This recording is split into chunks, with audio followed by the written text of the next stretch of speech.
Hi everyone, today we are going to talk about the reptilian order Crocodilia. Order Crocodilia की 21 species हैं, बाकी जो जितने भी स्पीशीज़ थी वो एक्सटिंक्ट हो चुकी हुई हैं। क्रोकोडीलियंस जो हैं वो डिराइव हुए हैं आर्कोसोर से। आर्कोसोर एक लीनिएज है जिससे दो ग्रुप्स इवॉल्व हुए थे, डायनासोर्स और क्रोकोडाइल्स के। क्रोकोडीलियंस आर्कोसोर से डिराइव हुए हैं एंड ये इनसे डिफ़र करते हैं जितने भी बाकी रेप्टाइल्स हैं बाय हैविंग और पोजेसिंग सम स्कल कैरेक्टरिस्टिक्स। और वो स्कल की कैरेक्टरिस्टिक्स क्या थी? ओपनिंग्स थी स्कल में आई के सामने, इनकी जो फ्रंट ऑफ द आई है, आई के बिल्कुल सामने स्कल के अंदर ओपनिंग्स प्रेजेंट होती हैं।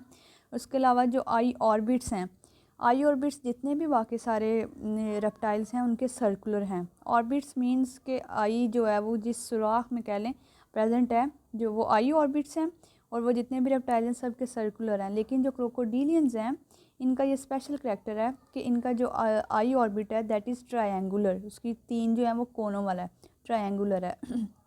और इनमें जो टीथ हैं वो लेटरली कंप्रेस्ड हैं।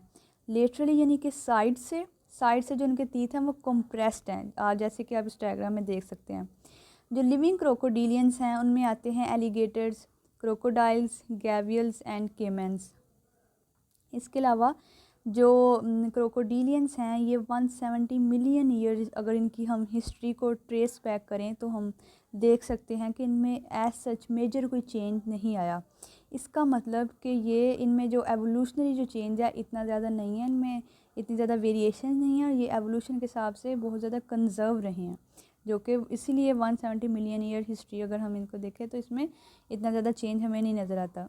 बॉडी पार्ट्स और उनके फंक्शन के बारे में अगर हम डिस्कस कर लें तो इनमें स्नाउट प्रेजेंट होता है। आप देख सकते हैं कि जैसे क्रोकोडाइल्स हैं, एलिगेटर्स हैं, इनका जो माउस का पोर्शन होता है वो इलोंगेट होकर स्नाउट बना रहा होता है। तो स्नाउट जो है वो इलोंगेटेड होती है इनकी, और ये किसके लिए काम आती है? फूड को कैप्चर करने के लिए। उसके अलावा नोस्ट्रिल्स प्रेजेंट होते हैं टिप ऑफ द स्नाउट। जो इनकी स्नाउट है, स्नाउट की बिल्कुल टिप के ऊपर जो है वो नोस्ट्रिल्स प्रेजेंट होते हैं। नोस्ट्रिल्स कहते हैं नथनों को, नथने प्रेजेंट होते हैं जिनसे एयर पास करती है और उससे वो सांस लेते हैं। अब जो ये नोस्ट्रिल्स हैं, नथने जो टिप ऑफ द स्नाउट पर प्रेजेंट है, ये इनकी जो ओपनिंग है वो अंदर से जाके जो बैक ऑफ द टंग है यानी कि गले में ओपन होती है, जो नोस्ट्रिल्स की ओपनिंग है। तो वहाँ पे एक बैक ऑफ द टंग पे एक फ्लैप ऑफ टिश्यू प्रेजेंट होता है जो कि वाटर टाइट सील होता है, यानी कि वो वाटर को मूव नहीं करने देता जो फ्लैप ऑफ टिश्यू होता है। तो इसके रिज़ल्ट में क्या होता है कि वो विदाउट वाटर इनहेल किए जो ये होती हैं क्रोकोडीलियंस होते हैं वो सांस ले लेती हैं, ब्रीथ कर लेती हैं वाटर इनहेल किए बगैर। A flap of tissue near the back of the tongue forms a watertight seal that allows breathing without inhaling water in the mouth। ठीक है, तो नोस्ट्रिल्स प्रेजेंट होते हैं, उसकी opening back of the tongue में हो रही होती है, वहाँ पे एक फ्लैप ऑफ टिश्यू होता है जो कि वाटर टाइट सील होता है, और वो वहाँ से जो है वो एयर पास करते वाटर को इनहेल नहीं करने देता। इसके रिज़ल्ट में वो ब्रीदिंग कर लेते हैं।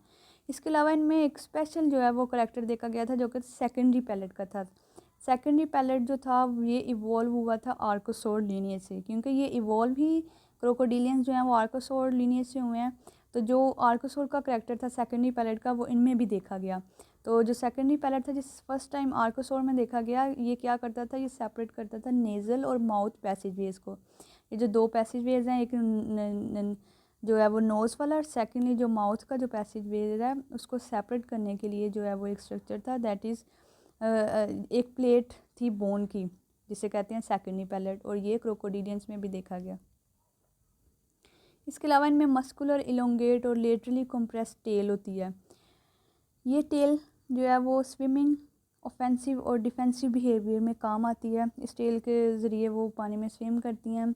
उसके अलावा जो है वो ऑफेंसिव अटैकिंग अपने प्रे पे अटैक करती हैं, और डिफेंसिव अपने दिफा के लिए जो है वो इसका यूज़ करते हैं, अपने टेल से अपने प्रे को जो है वो मसलने में, उसको कुचलने में, और अपने शिकारी से बचने के लिए भी यूज़ करती हैं।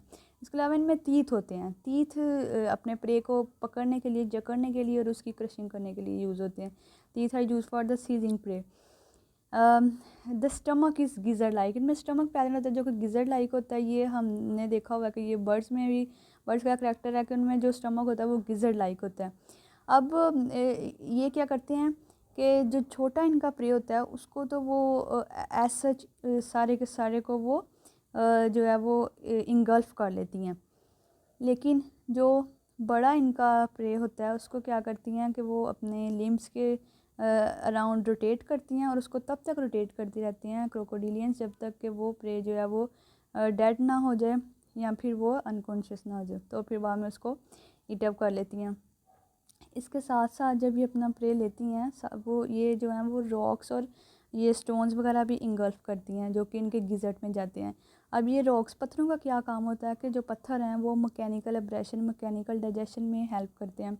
जब गिज़र्ट में जाके स्टोन्स वगैरह जो है वो अलोंग विद द प्रे चले गए हैं तो फिर उनकी कंट्रैक्शन होती है गिज़र्ट की, तो मैकेनिकल एब्रेशन के ज़रिए में जो स्टोन्स होते हैं उससे जो है वो प्रे की डाइजेशन ईजिली हो जाती है। They are oviparous. इसके अलावा जो ये हैं ये ओवीपेरस हैं, एग ले करते हैं, एग में से बच्चे निकलते हैं, हैचलिंग्स होते हैं और वो उनकी पेरेंटल केयर करते हैं। ये सेम करेक्टर है जो कि बर्ड्स भी शो करते हैं। That's why they show parental care of hatchlings that parallels that of birds. So ये सारा था क्रोकोडिलियंस के बारे में, उनके बॉडी पार्ट्स का, उनके फंक्शंस का, उसके अलावा जो इनके स्कल के कैरेक्टरिस्टिक्स जो कि उनको डिफ़र करते हैं दूसरे रेप्टाइल से, ये हमने देखा। That's all about the order Crocodilia. If you like this video please do comment, like and subscribe this channel. Thank you.